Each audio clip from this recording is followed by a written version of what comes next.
दर्शकों नमस्कार। UP today के यूट्यूब चैनल पर आपका स्वागत है। दिल्ली में लोकसभा की 7 सीटें हैं, जिनमें से 4 सीट पर आम आदमी पार्टी के प्रत्याशी लोकसभा का चुनाव लड़ रहे हैं और 3 सीटों पर कांग्रेस के प्रत्याशी लोकसभा का चुनाव लड़ रहे हैं। दिल्ली लोकसभा सीट से, जिस पर मनोज तिवारी भारतीय जनता पार्टी के स्टार प्रचारक सांसद चुनाव लड़ रहे हैं, उसी सीट पर कांग्रेस पार्टी ने अपने फायर ब्रांड नेता कन्हैया कुमार को प्रत्याशी बनाया है। कन्हैया कुमार वर्सेज मनोज तिवारी का मुकाबला काफ़ी रोचक होगा, ऐसा राजनीतिक विश्लेषकों का अनुमान है।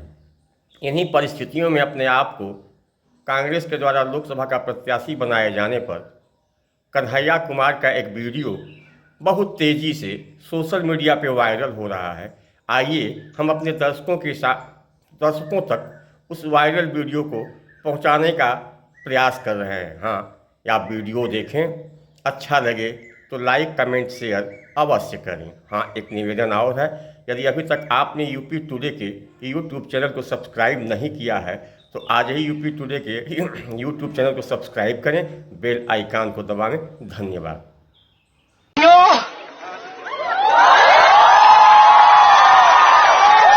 सबसे पहले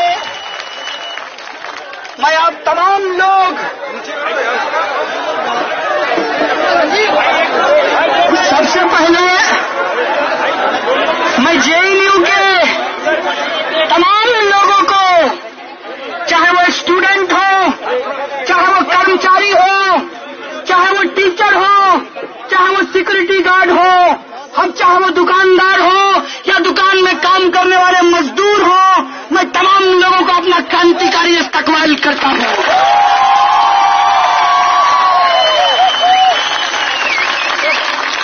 दोस्तों, मैं इस मंच से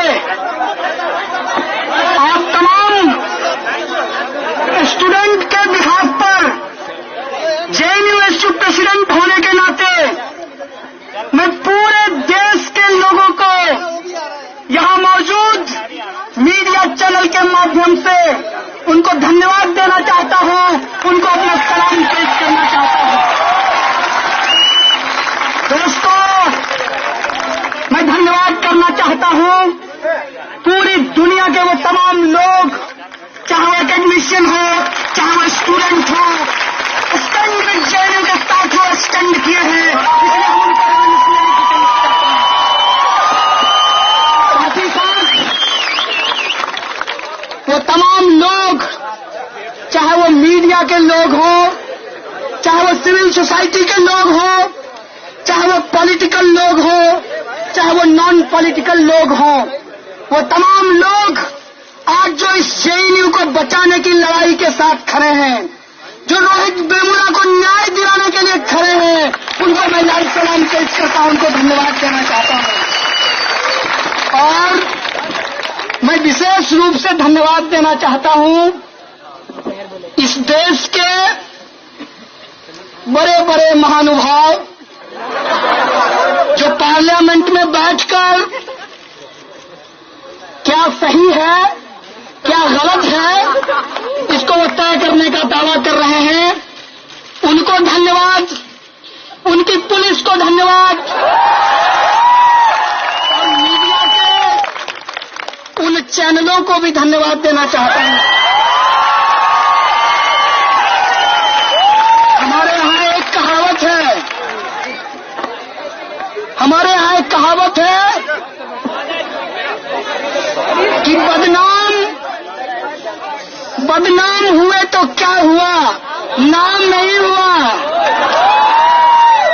कम से कम जेएनयू को बदनाम करने के लिए ही उन्होंने प्राइम टाइम पे जगह दिया।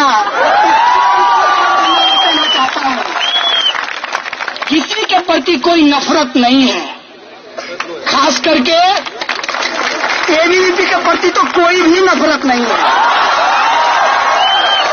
पूछिए क्यों? वो इसलिए कि हमारे कैंपस का जो एबीवीपी है वो दरअसल बाहर के एबीवीपी से ज्यादा रेशनल है।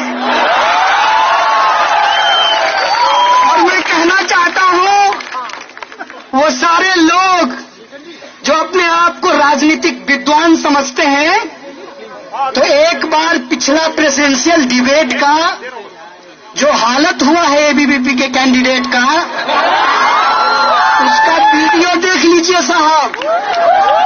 और जो मोस्ट इंटेलेक्ट पर्सन है इस देश में एबीवीपी का, जो जेएनयू का एबीवीपी है, उसको जब हमने पानी पानी कर दिया, तो बाकी देश में आपका क्या होगा इसका अंदाजा लगा लीजिए।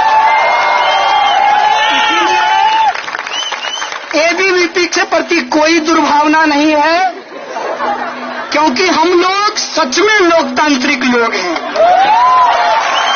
हम लोग सचमुच का संविधान में भरोसा करते हैं, इसीलिए एबीवीपी को दुश्मन की तरह नहीं, विपक्ष की तरह देखते हैं और लोग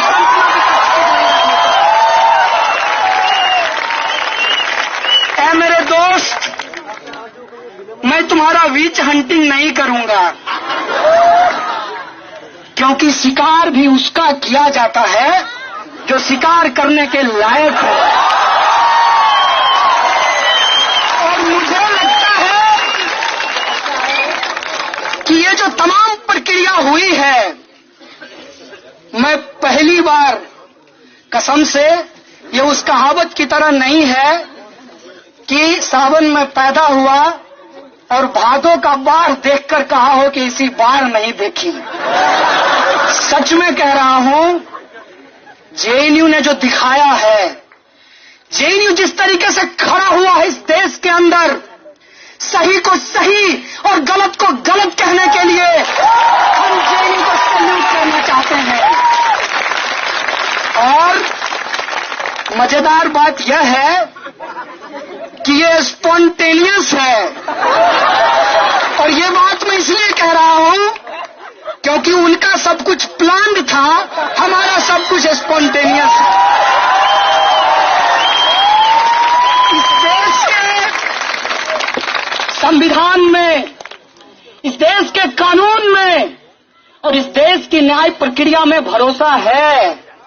इस बात का भी भरोसा है कि बदलाव ही सत्य है और बदलेगा। हम बदलाव के पक्ष में खड़े हैं और यह बदलाव होकर रहेगा। पूरा भरोसा है अपने संविधान पर, पूरे तरीके से खड़ा होते हैं अपने संविधान के उन तमाम धाराओं को लेकर जो प्रस्तावना में कहा गया है। समाजवाद, धर्मनिरपेक्षता, समानता, इसके साथ खड़े हुए हैं।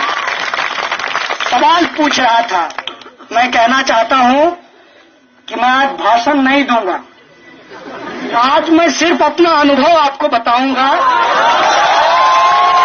क्योंकि पहले पढ़ता ज्यादा था, सिस्टम को झेलता कम था। इस बार पढ़ा कम है, झेला ज्यादा है। इसीलिए जो कहूंगा, जेएनयू में लोग ज्यादा रिसर्च करते हैं, प्राइमरी डेटा है भाई साहब, फर्स्ट हैंड इंफॉर्मेशन है। तो पहली बात यह है कि जो प्रक्रिया न्यायालय के अधीन है उसके ऊपर मुझे कुछ नहीं कहना है, सिर्फ एक बात कहा है, और इस देश की तमाम वो जनता जो सच में संविधान से प्रेम करती है, जो बाबा साहब के सपनों को सच करना चाहती है, वो इशारों ही इशारों में समझ गया होगा कि हम क्या कह रहे हैं। जो मामला सब जुडिस है उस पर मुझे कुछ नहीं कहना है। प्रधानमंत्री जी ने ट्वीट किया है, कहा है सत्यमेव जयते। मैं भी कहता हूं प्रधानमंत्री जी, आपसे भारी वैचारिक मतभेद है, लेकिन सत्यमेव जयते चूंकि आपका नहीं, इस देश का है, इस संविधान का है, मैं भी कहता हूं सत्यमेव जयते। और सत्य की जय होगी, और इस लड़ाई में वो तमाम लोग जो शामिल हैं उनको एक बात बस कहते हुए अपना अनुभव आपसे शेयर करूंगा। बस वो एक बात यह है कि ये मत समझिएगा कि कुछ स्टूडेंट के ऊपर एक पॉलिटिकल टूल की तरह सेडिशन का इस्तेमाल किया गया है। इसको ऐसे समझिएगा कि मैं ये बात अक्सर बोला हूं अपने भाषणों में। हम लोग गांव से आते हैं, मेरे परिवार से भी शायद आप लोग मुखातिब हो चुके हैं। तो हमारे यहाँ रेलवे स्टेशन पे जिसको स्टेशन कहा जाता है, वहां पर जादू का खेल होता है। जादूगर दिखाएगा जादू, बेचेगा अंगूठी, मनपसंद अंगूठी, और जिसकी जो इच्छा है वो अंगूठी पूर्ण कर देगी, ऐसा जादूगर कहता है। इस देश के भी कुछ नीति निर्माता हैं, वो कहते हैं काला धन आएगा, हर हर मोदी,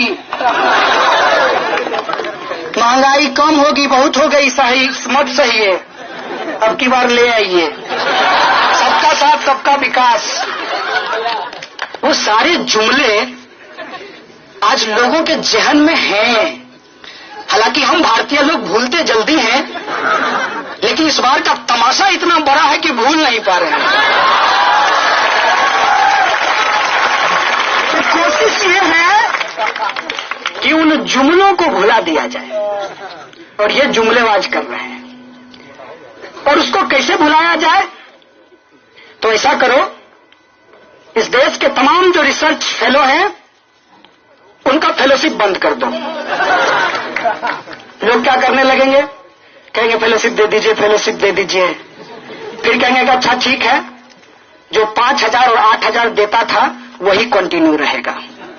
मतलब बढ़ाने का मामला गया। बोलेगा कौन? जेएनयू।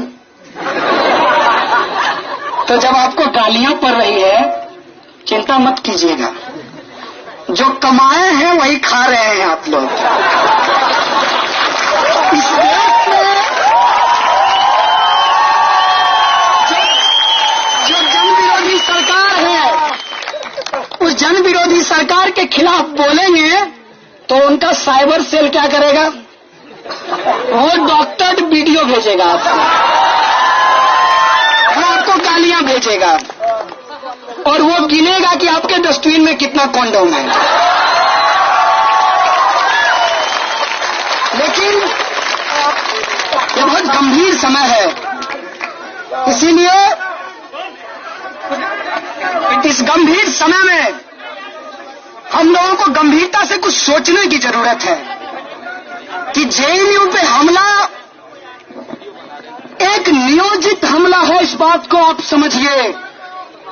और ये नियोजित हमला इसलिए है कि आप ऑक्यूपाई यूजीसी मूवमेंट को डिलेजिटिमेट करना चाहते हैं। ये नियोजित हमला इसलिए है कि आप रोहित वेमुला के जस्टिस के लिए जो लड़ाई लड़ी जा रही है, उस लड़ाई को आप खत्म करना चाहते हैं।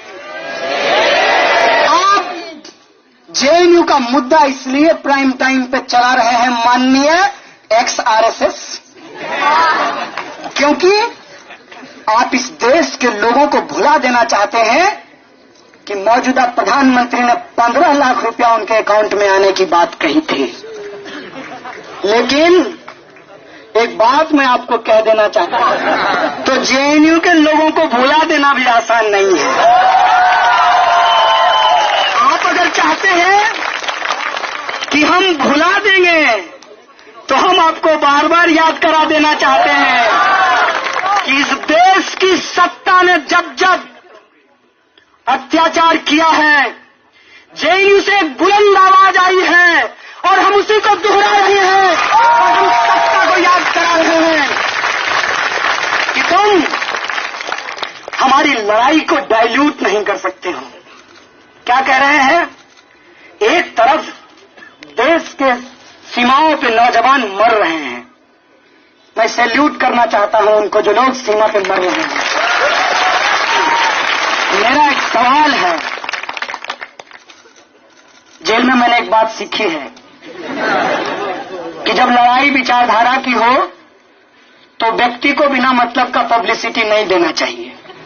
इसीलिए मैं उस लीडर का नाम नहीं लूंगा। बीजेपी के एक नेता ने लोकसभा में कहा कि नौजवान सीमा पे मर रहे हैं।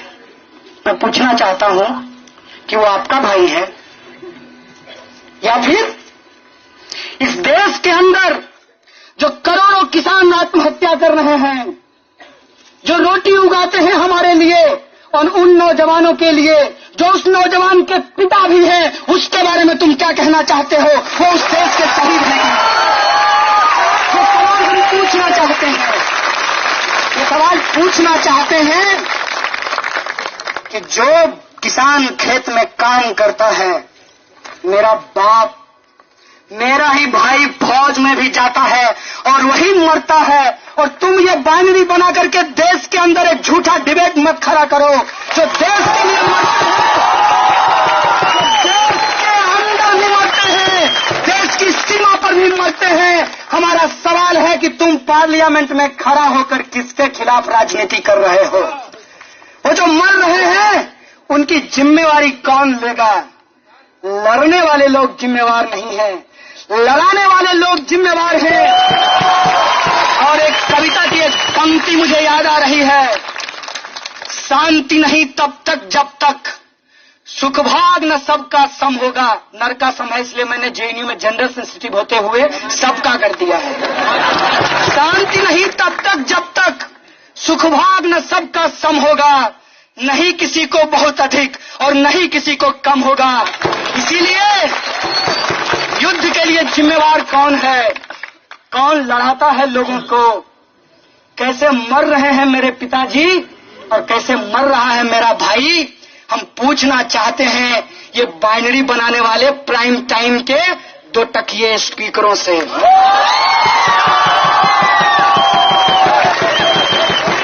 देश के अंदर जो समस्या है, क्या उस समस्या से आजादी मांगना गलत है?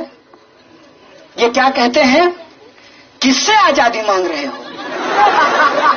तुम ही बता दो कि क्या भारत ने किसी को गुलाम कर रखा है? नहीं। तो ऑब्वियसली भारत से नहीं मांग रहे हैं। भारत से नहीं मेरे भाइयों, भारत में आजादी मांग रहे हैं।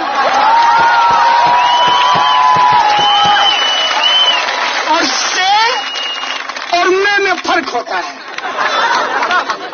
अंग्रेजों से आजादी नहीं मांग रहे हैं, वो आजादी इस देश के लोगों ने लड़ करके लिया है। अब मैं अपने अनुभव पे आता हूं। पुलिस ने हमसे पूछा कि आप लोग लाल सलाम क्या कहते हैं? और ये बात मैं ये आपको कह दूं कि ये इन्वेस्टिगेशन का पार्ट नहीं है। अरे पुलिस हमको कभी खाना खिलाने के लिए, कभी मेडिकल कराने के लिए ले जाती थी, और हम जेएनयू के लोग, उसमें से भी मैं ब्रह्मपुत्रा का, तो मैं बिना बात किए रहता कैसे? तो मैं उनसे बात करने लगा और बात किया तो वो आदमी भी वैसा निकला जैसा मैं। इस देश के अंदर पुलिस में कौन नौकरी करता है? जिसके पिताजी किसान हो, जिसके पिताजी मजदूर हो, जिसके पिताजी कमजोर वर्ग के हो, वही पुलिस की नौकरी करता है। मैं भी इस देश का one of the backward state Bihar से आता हूं। मैं भी एक गरीब परिवार से आता हूं, मैं भी एक किसान परिवार से आता हूं, और पुलिस में भी गरीब परिवार के लोग ही नौकरी करते हैं। मैं कांस्टेबल, हेड कांस्टेबल और इंस्पेक्टर तक की बात कर रहा हूं। आईपीएस साहब से मेरा ज्यादा इंटरेक्शन नहीं है। तो वो जो सिपाही था उससे बातचीत हुई, और जो भी मैं अनुभव कहूंगा वो बस बातचीत का हिस्सा है। उसने पूछा कि लाल सलाम क्या है? हमने कहा लाल मतलब क्रांति, और सलाम मतलब क्रांति को सलाम। तो कहा मतलब समझ में नहीं आया। बोले इनकलाब जिंदाबाद। बोला जानते हैं। तो बोले क्रांति को ही उर्दू में इनकलाब कहते हैं। कहा ये स्लोगन तो एबीवीपी भी लगाती है। हम बोले अब समझ में आया कि वो नकली इनकलाबी है, हम असली इनकलाबी। कहा कि ये बताइए कि आप लोगों को बहुत सस्ता सब कुछ जेएनयू में मिला है। हम बोले एक बात बताएं। बोला बताइए। बोले आपके साथ ऐसा क्यों नहीं हुआ कि आपका अभी जो हालत है, क्योंकि वो 18 घंटे ड्यूटी करता था, मैंने देखा उसको, और आपको ओवर टाइम मिलता है? बोला नहीं। तो बोले कहाँ से लेते हैं? बोला यही होता है ना जिसको आप करप्शन कहते हैं। बोले अच्छा, तो जितना भत्ता मिलता है अब वर्दी के लिए उनको 110 रुपया मिलता है। इतने में तो आप बताइए अंडर गारमेंट्स में आए वर्दी कहाँ से? ये बात वो खुद सिपाही बोल रहा है। हमने कहा इसी से तो आजादी चाहते हैं, भूखमरी से, भ्रष्टाचार से।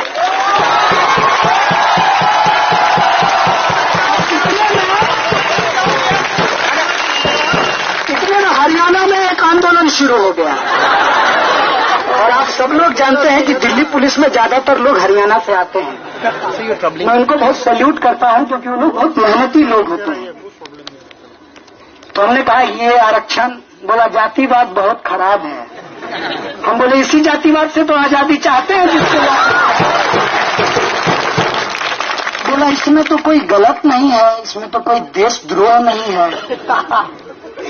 हम बोले आप ये बताइए कि सिस्टम में सबसे ज्यादा पावर किसको है? बोला हमारे डंडे को। हमने कहा बिल्कुल सही बात। क्या आप ये डंडा अपनी इच्छा से चला सकते हैं? बोला नहीं। हम बोले सारा पावर किसके पास चला गया? बोला जो फर्जी ट्वीट पे स्टेटमेंट दे रहा है।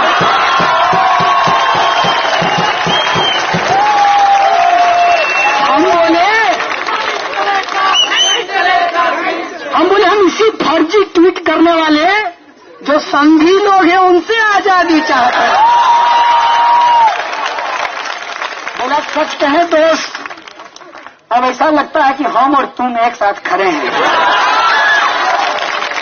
हम बोले यार इसमें एक दिक्कत है कि अब सारे मीडिया के लोगों को नहीं कह रहा हूं, हम बली बोल रहा हूं, क्योंकि सारे मीडिया के लोग वेतन वहां से नहीं पाते हैं, कुछ लोग वहीं से वेतन पाते हैं। और मीडिया में काम करते करते उधर पार्लियामेंट में रिपोर्टिंग करते करते अंदर जाने के प्रयास में है, तो उन लोगों ने ही ना ऐसा माहौल बना दिया है कि हम आपसे ये 1-to-1 बात करते हैं और वो देखिए सनसनीखेज। अब ऐसा कर दिए हैं। बोला सच कहो दोस्त, तो मेरी तो ये इच्छा हुई थी कि जब तुम आओगे, क्योंकि तुम्हारा नाम एफआईआर में आ गया था। हम बोले एफआईआर से पहले एबीवीपी के पर्चे में आ गया था। एबीवीपी का पर्चा में पहले नाम लिख दिया था हम तमाम एक्यूज्ड का, एफआईआर में बाद में नोट हुआ है। बोला हम सोचे थे कि तुम आओगे तो बहुत पीटेंगे, लेकिन तुमसे बात करके मेरी इच्छा हो रही है कि मैं उनको जाकर के पीट दूं।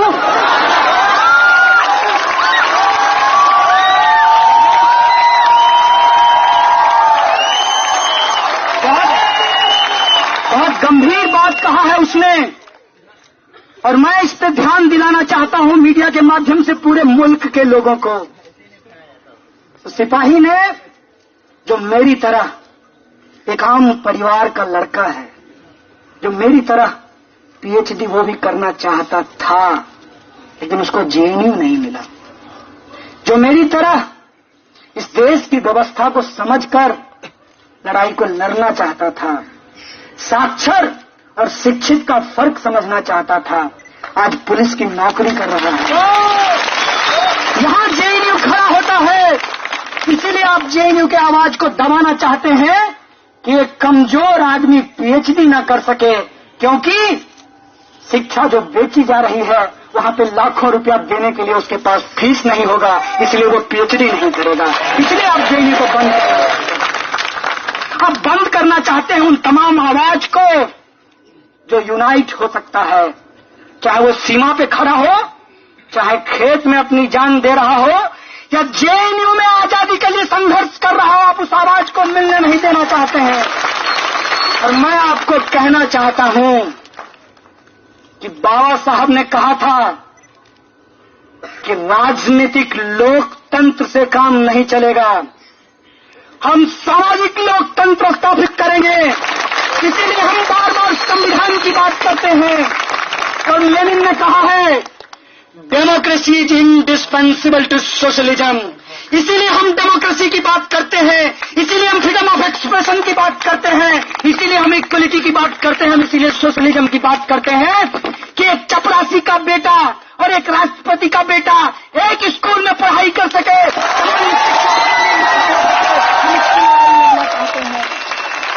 और आप इस आवाज को दबाना चाहते हैं, लेकिन क्या इत्तेफाक है, विज्ञान में कहा गया है कि आप जितना दबाओगे उतना ज्यादा प्रेशर होगा, लेकिन इनको विज्ञान से कोई लेना देना नहीं है, क्योंकि विज्ञान पढ़ना एक बात है, वैज्ञानिक होना बहुत दूसरी बात है। तो वो लोग जो वैज्ञानिक सोच इस देश में रखते हैं, अगर उनके साथ संवाद स्थापित किया जाए तो इस मुल्क के अंदर जो आजादी हम मांग रहे हैं, भुखमरी और गरीबी से, शोषण और अत्याचार से, दलितों, आदिवासियों, महिलाओं और अल्पसंख्यकों के अधिकार के लिए, वो आजादी हम लेकर रहेंगे। और वो आजादी इसी संविधान के द्वारा, इसी संसद के द्वारा और इसी न्यायिक प्रक्रिया के द्वारा हम सुनिश्चित करेंगे। इस मुल्क में ये हमारा सपना है, यही बाबा साहब का सपना था, यही साथी रोहित का सपना है। देखो, एक रोहित को मारे हो, उस कंटिन्यूएशन में जिस आंदोलन को तुम दबाना चाहे थे, वो आंदोलन कितना बड़ा बनकर के उभरा है, कितना बड़ा बनकर के इस मुल्क में खड़ा हुआ है, इस बात को देख लो।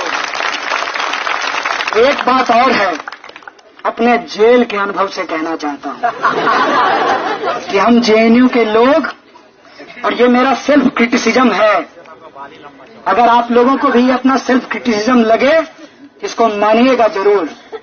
हम जेएनयू के लोग सभ्य शालीन तरीके से बात तो करते हैं, लेकिन बहुत ही भारी टर्मिनोलॉजी में बोलते हैं। और ये बात इस देश के आम लोगों को समझ में नहीं आता। उनका दोष नहीं है, वो ईमानदार, नेक, समझदार लोग हैं।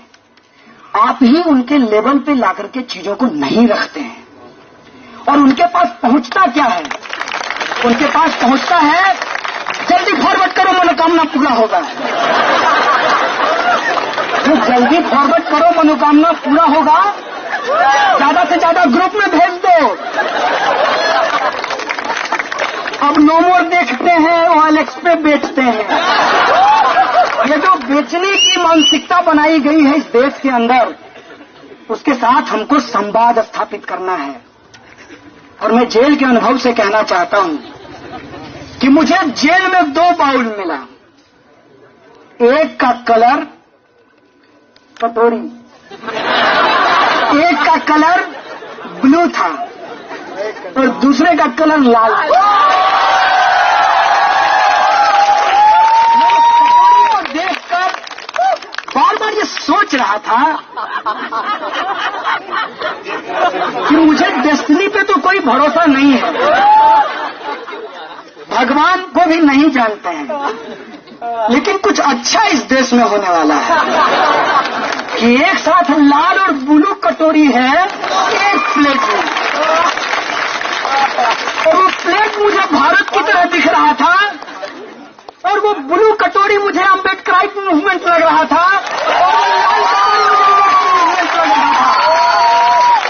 अब मुझे लगा कि अगर इसकी यूनिटी इस देश के अंदर बना दी गई, सच कहते हैं अब नो मोर देखते हैं, बेचने वाले को भेजते हैं, बेचने वाला नहीं चाहिए, सबके लिए जो न्याय सुनिश्चित कर सके हम उसकी सरकार बनाएंगे। सबका साथ सबका विकास हम सचमुच न्याय स्थापित करेंगे, ये हमारी लड़ाई है। जेल में कड़ा पहरा था,